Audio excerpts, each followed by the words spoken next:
আল্লাহ যখন যা করে বান্দার ভালোর জন্য করে। হয়তো প্রথমের দিকে আমরা সেটা বুঝতে পারি না, কিন্তু সময়ের পরিক্রমায় যখন বাস্তবতা নিয়ে সামনে আসে, দিন শেষে আমরা বলতে বাধ্য হই আসলেই ওই দিন ওই ঘটনাটা হওয়াতে ভালোই হয়েছে।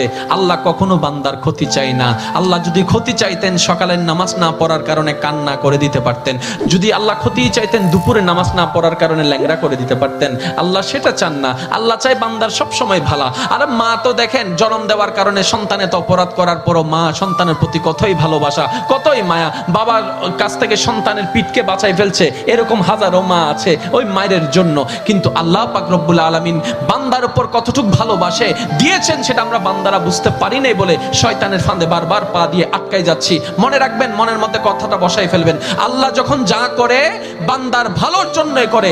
একদিন না একদিন সেই ভালোটা আপনার বিবেকে এবং মনে প্রমাণ হয়ে সামনে চলে আসবে।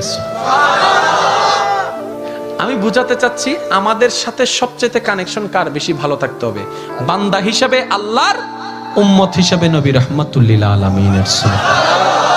এখানের ভিতর যে কেউ চাইলে জীবন সাজাই ফেলতে পারবে।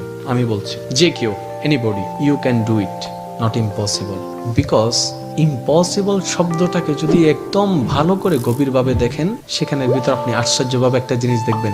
ইম্পসিবল একটু যদি ডিফাইন করেন, ভাগ করেন, দেখবেন আই এম পসিবল।